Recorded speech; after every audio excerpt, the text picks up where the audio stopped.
Okay, so we are going to continue on with reading here. Narration with the teacher as narrator leads the students to memorize mechanically the narrated content. Worse yet, it turns them into containers, into receptacles to be filled by the teacher. The more completely she fills the receptacles, the better a teacher she is. The more meekly the receptacles permit themselves to be filled, the better students they are.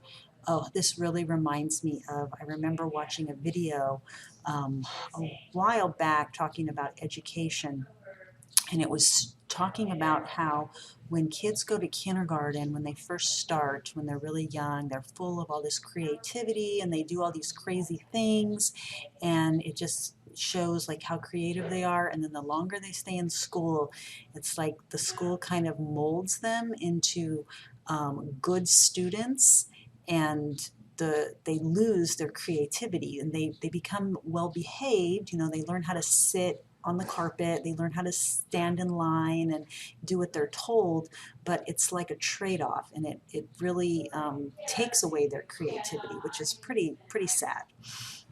But that's our education system that we have. Okay. Education thus becomes an act of depositing in which the students are the depositories and the teacher is the depositor. Instead of communicating, the teacher issues communiques. Okay, and he uses this word communiques quite a bit. So a communique is just another way of saying like a message, like a message that you say out loud or that you write. And makes deposits which the students patiently receive, memorize, and repeat.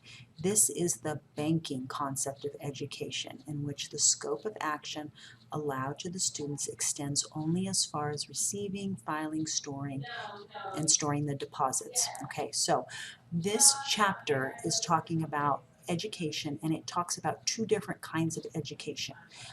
The banking concept of education is one of those kinds, okay? And then we're going to get to the other kind when we, a little bit farther down into the chapter. Okay.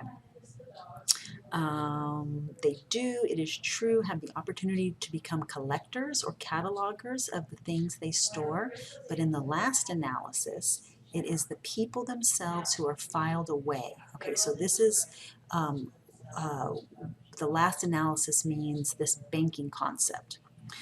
It is the people themselves who are filed away through the lack of creativity, transformation, and knowledge in this, at best, misguided system. Okay, now I think what that means when he says it's at best misguided system means that the educators and the teachers, they really want to do the right thing for the students. They just don't know how.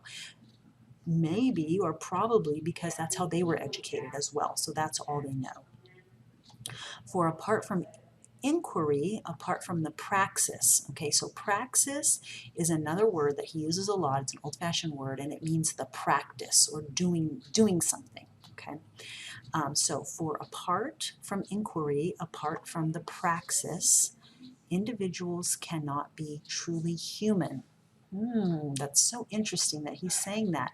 So what he's saying here is that if you don't ask questions, if you're not inquisitive, if you're not creative, and you're not asking these questions like why, then you're not truly human. You're cutting part of your humanity off, or you're not allowing part of your humanity to evolve. Knowledge emerges only through invention and reinvention. Oh my gosh, invention and reinvention. Through the relentless, impatient, continuing, hopeful inquiry human beings pursue in the world, and with each other.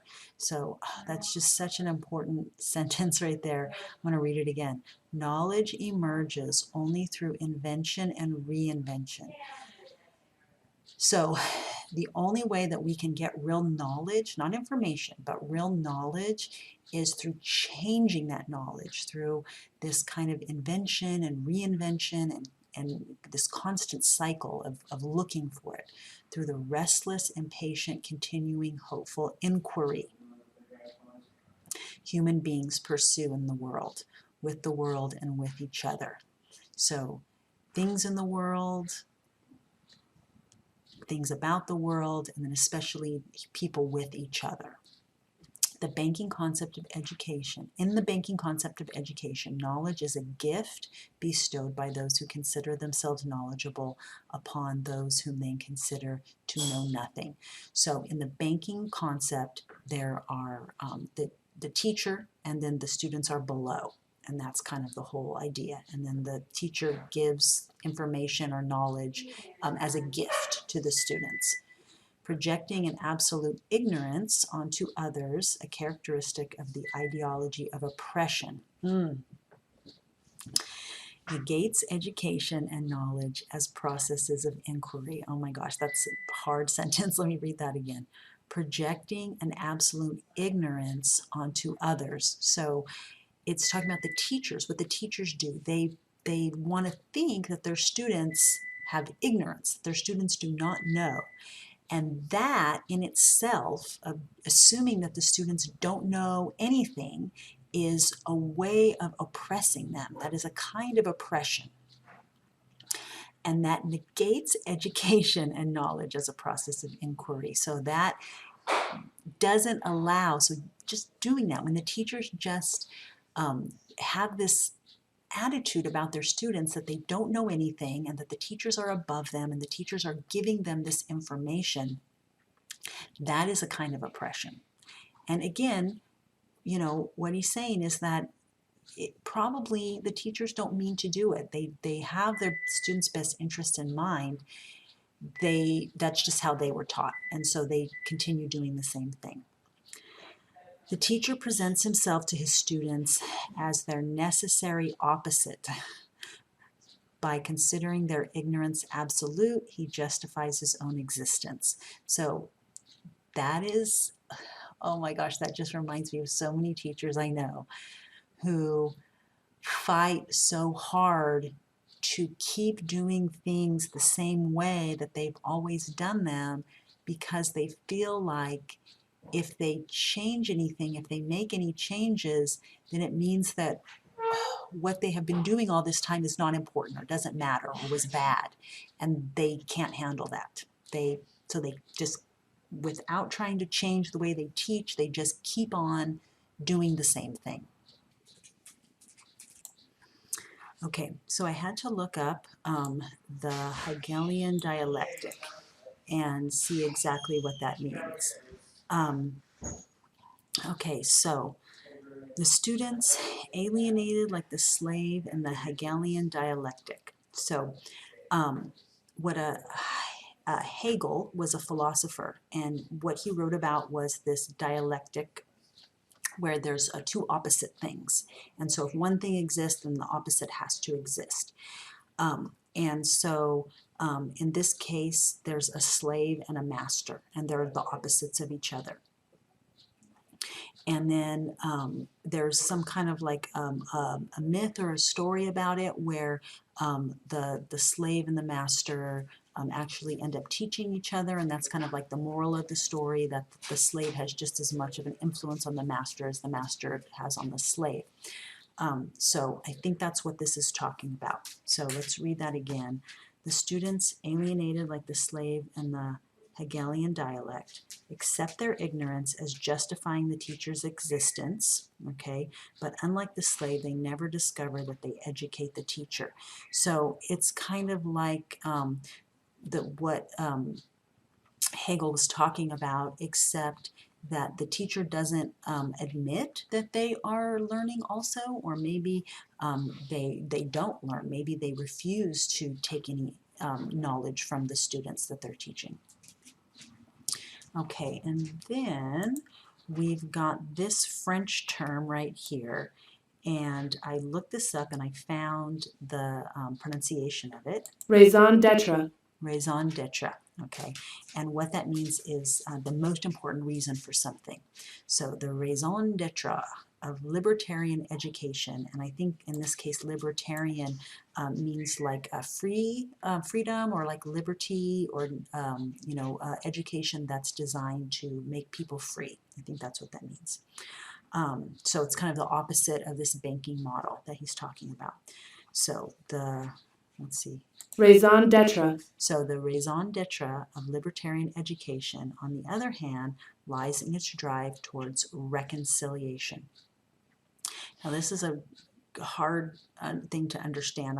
I do have a hard time understanding it myself about reconciliation.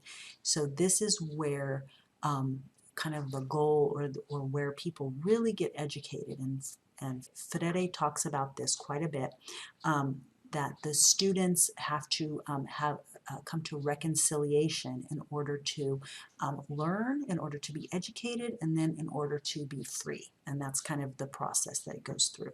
Okay, education must begin with the solution of the teacher-student contradiction by reconciling the poles of the contradiction so that both are simultaneously teachers and students. So this teacher-student contradiction, that's viewing the teacher and the students as opposites. On the opposite sides, one knows everything, one knows nothing, one is in charge, one obeys. And so to reconcile this means that we are kind of doing away with that and realizing that they are both teachers and students. Okay, I know that's a lot. I'm going to stop it there, and I really want you to, as you're reading, continue to read and really think about and dig into each and every sentence as you go. You're going to be taking notes, doing your reading log on this, and if you do a really thorough job on your reading log, it will pay off. You will have all the information that you need for your essay. It's going to be a snap, so do spend some time on that. And let me know if you have any questions. We'll be talking about this a little bit when we meet on Zoom next week, and just kind of going through if you have any questions or any passages or sentences that are a little difficult. Okay, I'll talk to you later.